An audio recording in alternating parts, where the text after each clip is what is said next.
and I need to re-look at the video. Okay. So today, what are we going to do? We're going to read chapter 2. Okay. And then we are going to notice and wonder. Tomorrow, okay, we are going to look at, and we're going to read chapter 3. So I will link here. I thought I had all the videos done, but apparently I don't. I will link here the video for chapter 3. So we're going to read chapter 3 together. If you want to read it by yourself later on, beautiful. Otherwise, I'm going to have the story, or I'm going to read it with you here. So you are more than welcome. If you like to read things by yourself, go for it. If you want to read it with me, I will have the video linked here. And then I will tell you what we're going to do with this evidence organizer. So I'll have the video. And then when We're you're only on chapter 2. What? We haven't read chapter 2 yet. Yep, today we're going to read chapter 2. Tomorrow you're going to read chapter 3, so Wednesday. And then, I'm just explaining since I don't see you tomorrow. And then tomorrow, you've got a couple questions. So after you read chapter 3, okay, you are going to look at chapters 1, 2, and 3. Ooh, can you guys use your book while you're doing this? Yes, please. Okay, so tomorrow, after we read chapter 1, 2, and 3, you only have 4 tries to do it. Okay, I want you to tell me, where does the story take place? What are some characters in chapter 2? Okay. In chapter 1, we learn about some conflict. Okay. And you've got to put these in order, these events. And then what is another conflict? Okay. So please, please, please use your book. Don't just go, I don't care. IDK. Oh, that is the worst thing to write. Okay? Yes, Miss Anna. Are we gonna do that today? That is going to be tomorrow. Okay? So I was just explaining what you're going to do tomorrow since I don't see you. Today, if you look here, I'll restate what we're doing today. Today, we're going to look at the Nez Perce homeland. We're going to read chapter 2, notice, wonder, and talk about the plot. Tomorrow, you're going to read chapter 3, do this organizer, and then this is those questions, okay? So I'm going to write here, please use your book. Don't do it just in your brain. You guys, that doesn't help you. I want you to use your resources. Smart, good readers use their resources. Okay, I see some other hands. Noah, what is your question? Is my hand up? I never had a question. Oh, I thought you had your hand up. Must have put it down. Okay. I never had it up in the first place. Okay. I see you guys are off topic now. I know you love cats, but let's refocus now. We are going to refocus on our book. It looks like maybe I need to turn off chat. Yeah. Let me turn off chat for a second. I want you to be able to use it for good now. Okay, we're now in class. So you guys, I love banter at the beginning.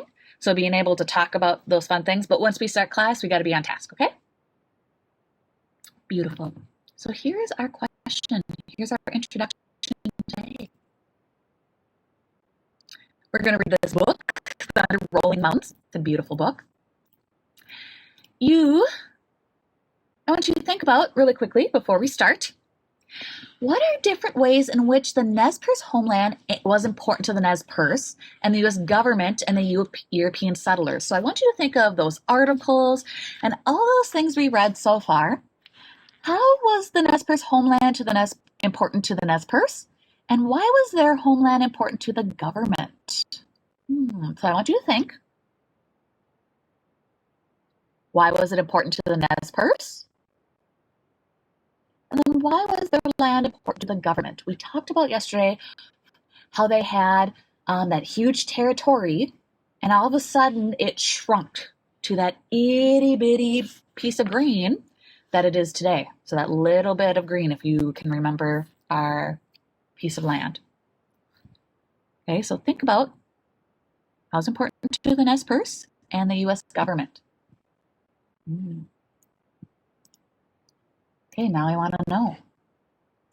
Tell me in the chat, first, how is it important to the Nez Perce?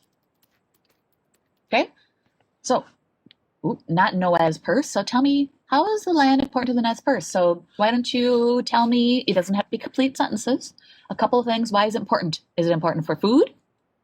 What was your article on? That might help. So tell me in the chat, what was it, why was it important to the Nez Perce?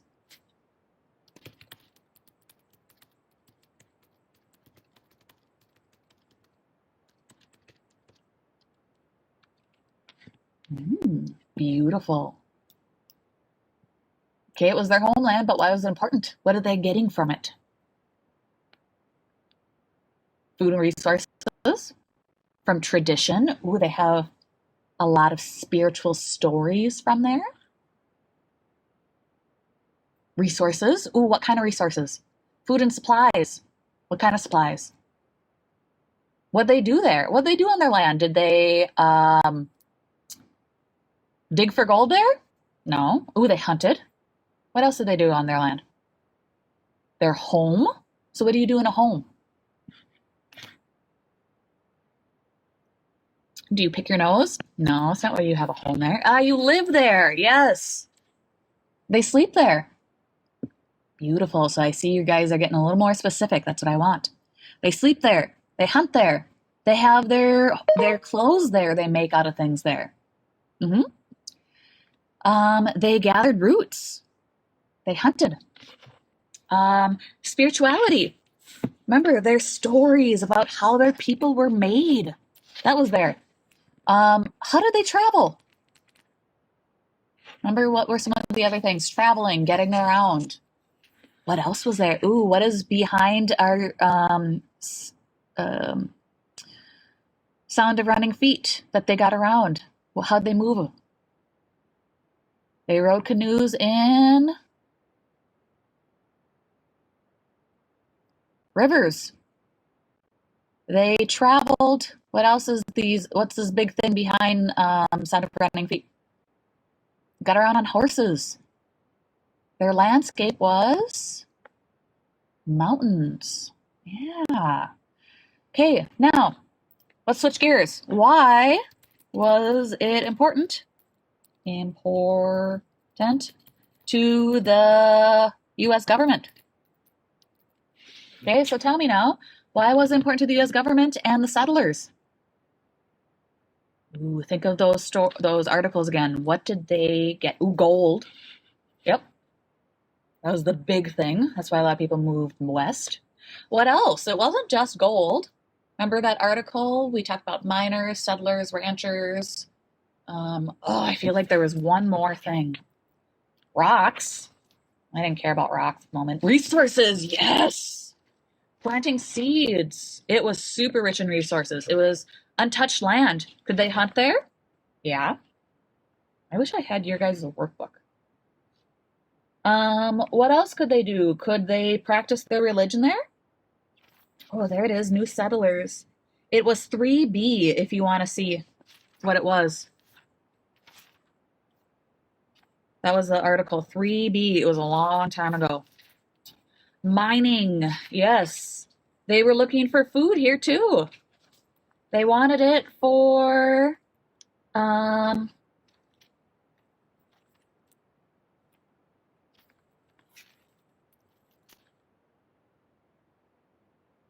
looking at the other things. All I can see is settlers. They wanted it for cattle, buffalo, food. They wanted to practice their religion. They didn't want to be bothered. They wanted to grow a family. They wanted to settle down. Goldie gold. Beautiful. Thanks, Riley. Rocks. Yep, cattle. They wanted a place to raise their cattle. They wanted to be able to gain money. Okay, eventually you're going to find out they wanted to build transportation. Okay, they built the Great American Railroad.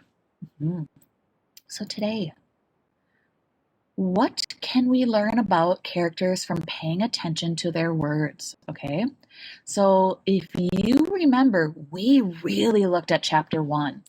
And we looked at, actually, you know what? Let's turn to chapter 1 in your book. I know we're moving on. Buffalo. I like that you wrote some Spanish there. I'm okay with that. I want you guys to turn to page, so if you only have the PDF, turn to page 4. Or if you have the book, turn to page 4. Let's really quickly, so we're going to read chapter 2 and we're going to pay attention to the words and what might be those meaning, what might the meaning be in the words. So we looked at, we learned a whole bunch just between the conversation between Jason Upright and Sound of Running Feet. So let me reread part of number 4. I'm going to start in the middle. It says, "He wants to know how you are," the boy said. She responded, "Ask the white man why he has built a cabin on the land that he does not own." That is a very interesting way of putting that sentence. Ask the white man why he has built, so why did he come here and build his cabin on land that he does not own? He responded, the white man said, "You Nez Perce own too much land. You cannot use all of the land, not half of it, not even a tenth of it. You are a greedy bunch." Okay, remember this is through a translator. Let's see, he also said, the white man, Jason Upright said, if you come, there will be trouble. My name is Jason Upright and I have friends. So, man, we can maybe see how involved Jason Upright is with the white people, because he's saying, the white man is Jason Upright. Oh, goodness. So we are seeing that maybe some of you guys yesterday did a really good job at predicting. If you come, there will be trouble. So maybe in the future, they're going to go visit, because he said he has lots of friends. Okay. So today what we're going to do is we are going to really pay attention to those voices, okay? And we're going to try to find, so we're going to look at a deeper exploration of the characters' voices and their words. What does that reveal? And then tomorrow, we're going to look at what does that evidence, how can we use their words to create evidence, okay? So we're going to look at their words a little bit closer. So please pull up chapter 2. Okay, we're a little off task again. When we're reading chapter 2, actually, you know what? Why don't you pull up Notability if you have Notability open or your iPad. And I want you to jot down a couple of things as we're reading, okay? And I'll give you time afterwards because it's a short chapter. I want you to identify, okay, or maybe if you have a Post-it note, I love Post-it notes, so I use Post-it notes. I want you to tell me, where is it at? What's the setting? Who are some characters? And then what are we learning from them? Okay. Finally, in chapter 1, some members of the Nez Perce tribe, so Knot and Sound of Running Feet bands, have sold their land to the U.S. government. Okay, so this is some background information. How do the authors develop this conflict in chapter 2? And why do General Howard and the soldiers come to the village? So, that might actually give us some information on why Jason Upright was on that land, because those Indians might have already sold it. Okay? Make sense? Questions? What are you going to write? Okay. As always, I'm going to start out, and if you want to read, raise your hand, and you can read as little as you want. So I'm going to start out, and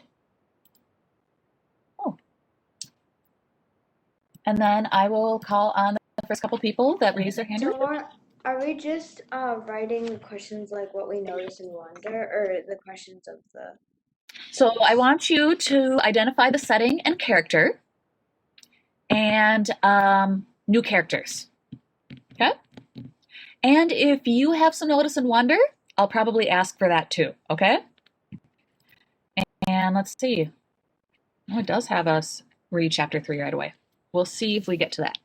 Okay, so we are going to notice and wonder and think about the settings, characters, and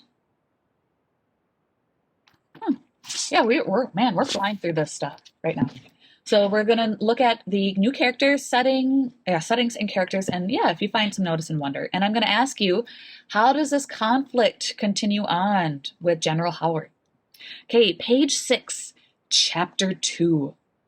Now, as I read, if I'm gonna read out loud, I'm gonna first try to make sure that I read fluently. So I wanna make sure I have the words correct, and that's going to be over my pacing. This is the first time I've read it, so I'm going to take my time and I'm going to try with a little expression. Number 6, page 6. At dawn, the wind no longer blew from Hawk's Peak. It blew from all 3 of the towering peaks down upon our village. No fires burned outside that morning because of the wind. I went through the great lodge and divided the cow's roots we had gathered. I told my father about the white people who were living in a cabin on one of the creeks that fed Wallowa River, how they were digging gold. I said nothing about the hole that I had shot in the woman's copper pan. They're the first, but more are on their way, he said. He often talked to me, for he had no sons. Unlike other girls in the village, I often talked back. We will stop them. Here we stand, I said. I felt angry when I thought of the white people cutting the trees and planting wheat where our horses and cattle roamed. Harper, would you like to continue reading? Page 7. Yes. No, daughter. We're few and they are many. They're locusts and they'll devour us. Not if we stand and fight. If we fight, they will devour us all quicker. My father turned his back, which meant that he would not listen to another word. His mind was made up. I do not like this wind, he said. It sounds like many horses running. Joseph, my father, son of old Joseph, was an honored chieftain of the Nimipu. He was their chieftain because he could see far away into the land of the suns and moons that had not yet risen. At the snowflakes before they fell, the small green worm deep in the ruddy apple, the thought before it was spoken. He was a kind, gentle man. For me too kind with the whites. He was not a warrior. Okay, pause On the first. backs. I would like you, Harper, to reread that paragraph because there was a lot of explanation of, or a description of her father.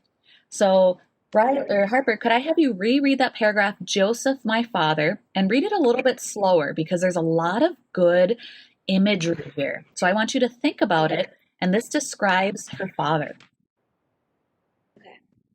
Joseph, my father, son of old Joseph, was an honored chieftain of the Nimipu. He was their chieftain because he could see far away into the land of the suns and moons that had not yet risen. At the snowflakes before they fell, the small green worm deep in the ruddy apple, the thought before it was spoken. He was a kind, gentle man, for me too kind with the whites. He was not a warrior. Okay, so take a moment, you guys. How is she describing her father? Because this is some beautiful imagery. So she doesn't directly say how he is until the very end, but she uses, I guess, words based off of how she would describe it, okay, to describe her father. So he could see far away into the land of sun and moons that had not risen. Really quickly, could anybody try to tell me, what do you think that means?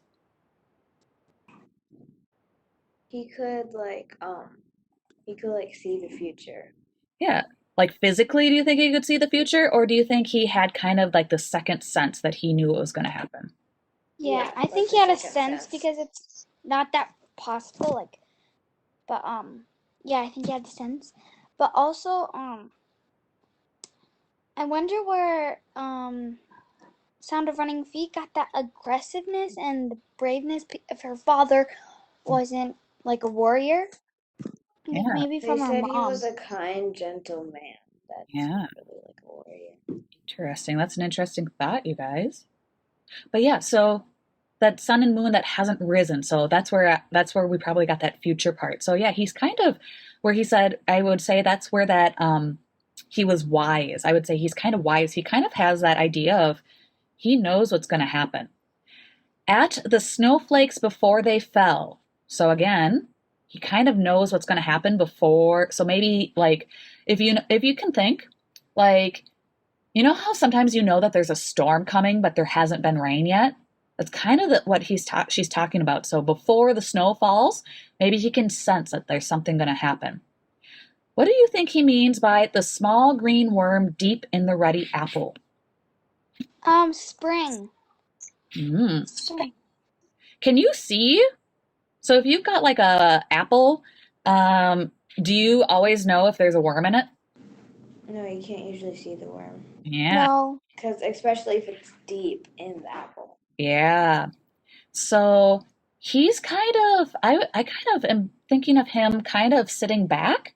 And is the worm going to move quickly if he knows that somebody's starting to bite into an apple?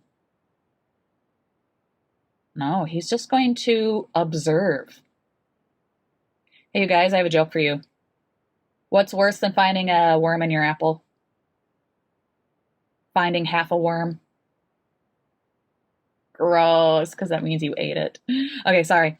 Off task. Oh, yeah.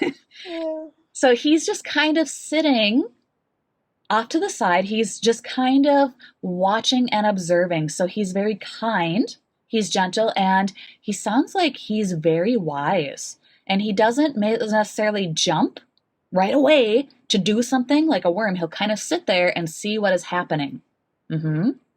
So maybe this is going to let us know how he's going to be with the white men. Okay. Harper, would you like to keep reading or would you like somebody else to read? Read the rest of the page. Okay, go ahead and read the rest of the page. We are on the backs of the running horses. On the backs of the running horses are soldiers, he said. Their leader is Howard. The man who has only one arm, I asked. My father nodded.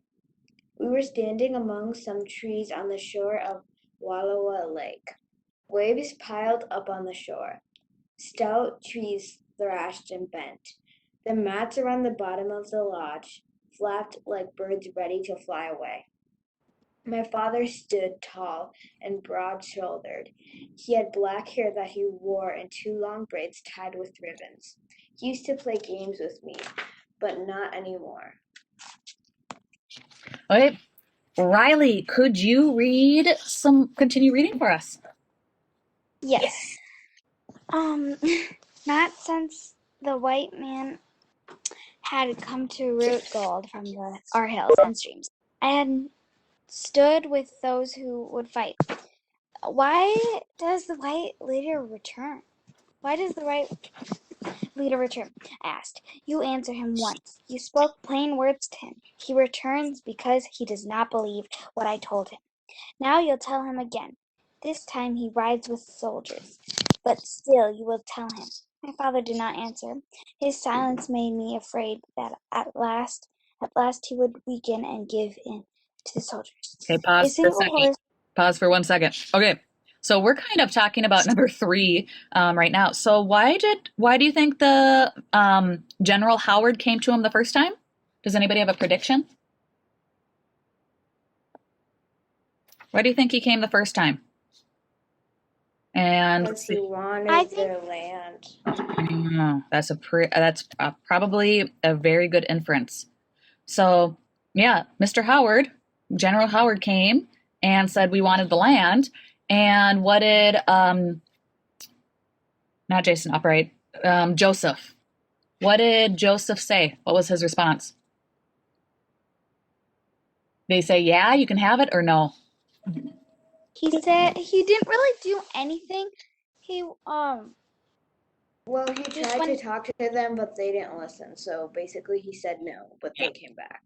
Yep, so he said no, but they came back, and he says he returns because he doesn't believe what I told him. So you guys, you know how like if you talk to a little brother or sister and you say, "Are you sure you don't want it?" Or "Are you sure I can't have it?"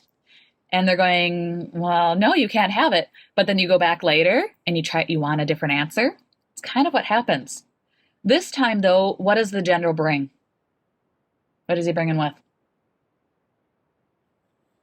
He's not coming with. Sound of running feet, right? So Soldiers. General Howard, Soldiers. yeah, he's coming. He's coming with soldiers. Yeah. Why do you think he's coming with soldiers this time? To They fight attack? for the land. Could be fight. To Dude, fight. if you're getting attacked by a bully, if you have, think of it like in a bully situation. So General Howard is technically kind of like a bully. The first time you stood up for yourself, right? You said, "Go away." And then the bully comes back with more friends. He doesn't beat you up right away, but do you think he's a little bit scarier with his friends? I also think maybe he's trying to threaten them with the soldiers. Yeah, it's a type of threat. You're exactly right. Okay, Riley, do you want to continue reading? Let's see. We are at Sure. a single horse still ran towards us. A single horse ran swiftly toward us. On its back was a two-ho-ho thought, an honored priest of the dreamers and leader of the rovers from the seven devils country. He was a Wallowa to speak with my father about the soldiers. "They come," he called. "The one-armed general leads them." "I know," my father said. "I heard their horses." The sun was dying as we stood beside the lake, in the last of its light. The band of soldiers rode out of the woods. They came fast through our village. Out in front rode General Howard, the man who had one arm and wore silver stars on his jacket. He pulled up in front of us, and a soldier came out and stood beside my father to help the two men talk together. Okay, let's have Nora. Go ahead and read as much as you want on page 9. As I rode through your village, the general said, I looked, but saw not one sign that you plan to heed my order and move your people from Wallowa. My father answered him in a gentle voice. We have decided not to move to Lapwai, this other place. It is small and far away. It has little grass to feed our many horses. You have 1,000 horses, Chief Joseph, General Howard said. You have thousands of horses. You have more horses than you can ever use or sell. My father said, I have been to Lapwai to look. There are Indians living in Lapwai already. I saw 3 lodges and many teepees. I will move them, the one-armed general said. Everyone will be moved, and there will be much room in Lapwai. That is not good, to drive people from their homes, my father said. A furious gust of wind bore down upon us. The general's beard blew straight out. The 2 men stood and stared at each other. In a tangle of trees behind them, 3 men, 2 of them in red jackets, were watching. They had ridden up silently. I knew all of them. The redcoats were warriors who had sworn to fight General Howard and his soldiers to the death. Their leader was Walid. He hated the whites because his father was murdered by a white man who had never been punished for the crime. Okay, Greta, would you like to continue reading on page 10? Red Moccasin, Tops's cousin, hated the whites for the same reason. They lived for the day they would take revenge. They wore their red jackets as a warning sign to the whites of the revenge that would come. To one side among the trees stood a tall young man, his hair piled on top of his head and a leather band painted with flying birds tightly tied around his forehead. Swan Necklace was cousin to both redcoats, but was there, I knew, only to guard their horses. He didn't hate the soldiers, or the white settlers, or anyone else, not even his own father, who called him an idler and sometimes knocked him down with a sharp cuff on the ear. It would get to his feet again, brush the dirt from his jacket, and smile. The last time his father, Old Two Moons, gave him a rising, I was watching. It was 3 suns ago, early in the morning. Swan Necklace had been away all night in the mountains. He went to the mountains to gather baskets of earth, all colors of the earth, yellows and reds and blues. He mixed the colors with something that looked like water but was really a secret of his own, and painted pictures of the sun and moon, of birds and deer and buffalo. He painted the pictures on dresses and jackets, on mats and skins as if the owners wanted them. The paint never rubbed off or faded. Ooh, interesting. As soon as Swan Necklace slid off his horse, the morning he came back from the mountains, his father grabbed the baskets of earth and scattered them on the ground. Listen, idler of all the hills and valleys and meadows in this realm of living, he said, listen to me. His son listened and smiled a little, but more to himself than to Two Moons. Death stalks the land of wandering waters, his father said. We are surrounded by soldiers who are here to drive us from our homes or to kill us. Our young warriors, you know them all. Many are your relatives, have armed themselves and stand ready to face soldiers to die. And here you come riding in from the mountains with dirt to paint pictures. He gave Swan Necklace a shove that sent him sprawling. He stood over him, and I said, I gave red moccasin tops and Walitis the blankets from which they made their red jackets. Now I give them to my son to take care of the horses. I have spoken to them. They will accept you as a horse holder. Go now and talk about horses. Swan Necklace got to his feet, but he hung back and did not leave us. His father said, You have no choice. Go, or I'll banish you from the clan. You will be a wanderer for the rest of your life, no longer a Nimi-Poo. Swan Necklace glanced at me. We had grown up together. I had loved him for a long time, for as many moons as there are stars. I put a hand over my heart and gave him the secret sign of love. Without a word, he went off to talk to the redcoats. Okay, so ladies and gentlemen, I want you to think about now, and let's have some different people. I have a lot of people, the same people that have been describing or been sharing. I want to hear from some different people.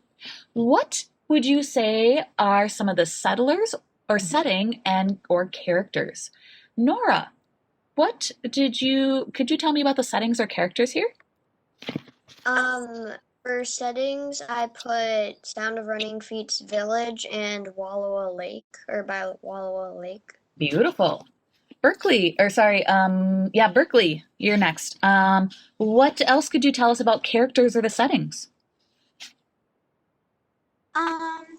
That Swan Necklace, he wasn't really a warrior, and he liked to paint pictures with earth on blankets, and his father, Two Moons, did not think that was a good thing.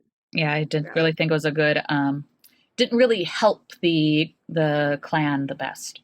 Okay, somebody else different who hasn't really spoken much today. What other characters did we find? We've got Two Moons, Swan Necklace. Who else did we learn about? Nora. Sound of Running Feet's dad, Joseph. General Howard. Yep, so we've got General Howard, who came with soldiers. We'll have one more group of people, and I want, Riley, you've spoken a lot. I want somebody else to tell me. The red moccasin tops? Somebody else who hasn't really told me. The red moccasin tops? Yep. Okay, so somebody new who hasn't said anything. What was their leader called? It was on page 9, the very bottom. So someone who hasn't spoken yet today. Walitits. Walitits.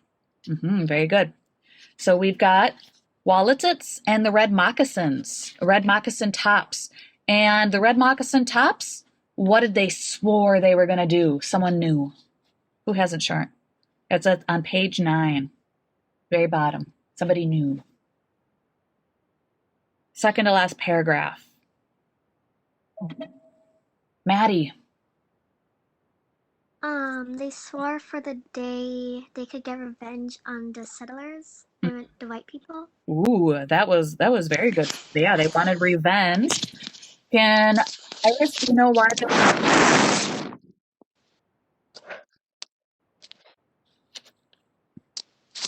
Here, let me. What did you say?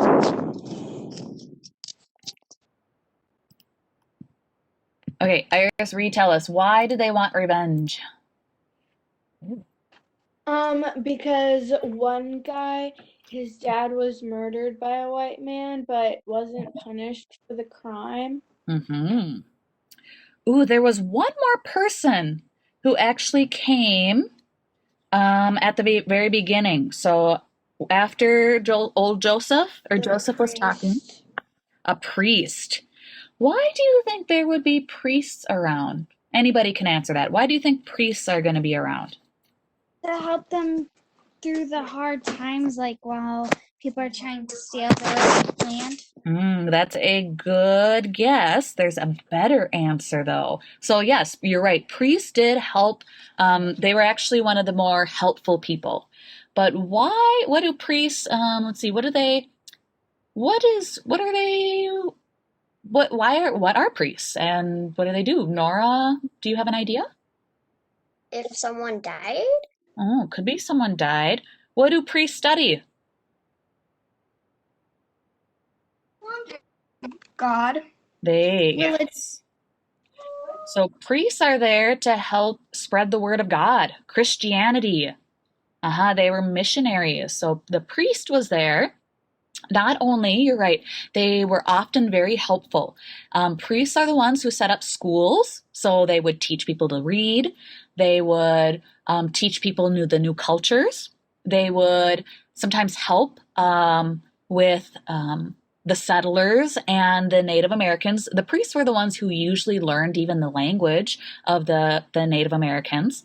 And mostly, though, their main reason for being there was to help teach them about Christianity. That was the whole reason that they, were there. And they were hoping to convert the Native Americans, or the Nimipu in this case, to Christianity. So I think that's all of them. What is, now we've got this conflict to where General Howard comes. What does he want Joseph to do? Let's have somebody new again. We've got a lot of people that have been sharing quite a bit. Who's somebody who hasn't shared? What does General Howard and the soldiers want the Nimipu tribe to do? Maddie and Nora, you've already answered. Is there somebody new? Berkeley, you've already answered. Somebody new.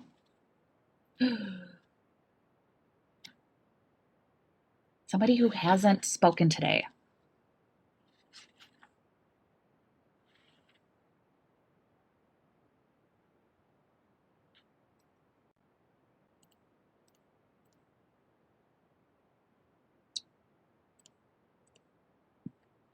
Where does General Howard, what does General Howard and the soldiers want them to do?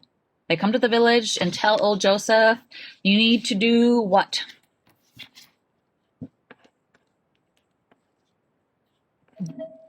Anna. Can I say? No. You can go, sorry. Yeah, Anna. They told them that they had to move to the little place that they wanted to go. Yeah, they had a lot of land. Yeah, so there were some good points there. They said, you have a lot of land, you have too much land. We want you to move to Lapwai. And Joseph, what was Joseph's reasoning? Anybody can answer now. What was his reasoning for no, we can't go? Because there was people living in Papua. Not enough space for their horses to feed. And there was there's already different tribes there. Yeah, so there's already a bunch of people there. Then they're all squished together. There's a lot of teepees already set up. They don't have enough room for their horses. And what we see from history is if you confine a lot of people into a very small space, especially in the old days, that's when a lot of problems start to break out, whether it's sickness or maybe little skirmishes and wars. Okay. So, anything else? Does anybody have anything else that they want to share about chapter 2? I don't want to jump too far ahead. I'm going to leave chapter 2 or chapter 3 for tomorrow.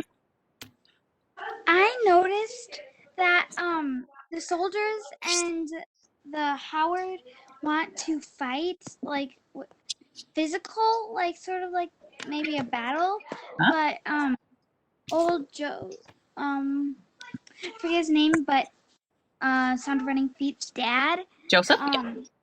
yeah, Joseph is like fighting with his words and still calm while doing it. And so it's sort of like, and Sound of Running Feet is more like on the go for it, face it head on than her dad. Yeah, so differences in, just your family. Think about you and your family. Are you just like your other siblings? Are you just like your parents?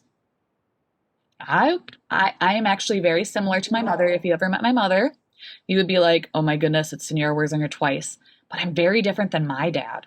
My dad is very quiet too. I'm not. I'm really, I'm the same as my dad. Yeah. Really quickly, before we're getting towards the end, what is the relationship between Swan Necklace and Sound of Running Feet? Somebody want to let us know? Let's see, Nora, you raised your hand. Sound of Running Feet loves Swan Necklace. Yeah. What do you guys think? Do you think it is, so let's see, do we know what age of Sound of Running Feet? I don't think we know an age. She looks like she might be. They said she's 13 because now she's a woman. Oh, that's right. Okay. So yeah, in the first. So I wonder if it is love, like she actually loves him as somebody to maybe start a family with someday, or maybe just love like a brother. I don't know. She said they grew up together. She said she's loved him for like many moons, and when you're like 9, yeah. Yeah, and Well, is Swan Necklace is he the leader or like somebody in the, like, where does he come from? Do you know what village he comes from? What do you guys think? Somebody else have an answer for that?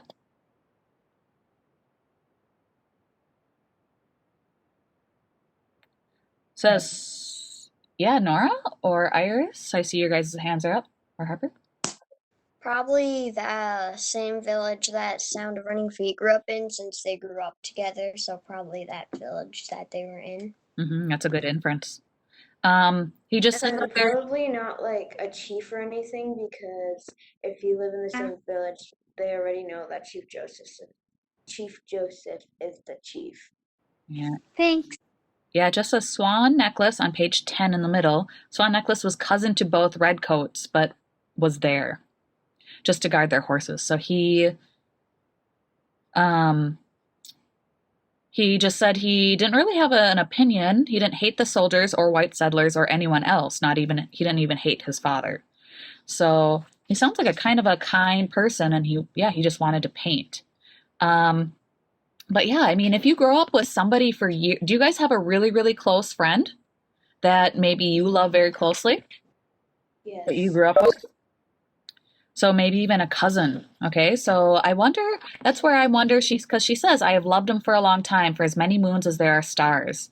That's why I'm wondering if it is love, like she wants to, like love, like amar, or querer. I don't think it's love, because if she's loved him for a very long time when they were kids, why would they love? Yeah, so I have no idea. We might find out, but anyway, we know as somebody who's really close to her, right? Yeah. Okay, so tomorrow, here is what you're going to do. I'm going to preview really quick. You're going to read chapter 3. Okay, I'm going to read it out loud and I'll post the video if you want to read it by yourself. I want you to look at The conflict that continues to happen. Okay. And then, is there another conflict at the very end? Okay. We are going to, I'll go through this then. Then I want you to look at some of the differences. You're going to pull this up tomorrow, and we're going to look at those words a little bit carefully. So we are going to look at a quote that's on page 1415. So you have not read it yet, I don't believe. Nope, you're going to read it tomorrow. And we're going to try to figure out what does this quote mean? Okay? Then, so I'm going to do this together with you in the video. So you're going to fill this out, you're going to turn it in. Okay? And we are going to look at the story or what happens in chapter 3. Okay? So we're going to explain what this quote might mean. Okay? Sound like a plan? Your homework today is to read for 30 minutes. And that is what you are going to do. Don't leave yet. Don't leave yet. I want to check one more thing. Nope. You can leave. Goodbye. I'll see you tomorrow. Have a wonderful day.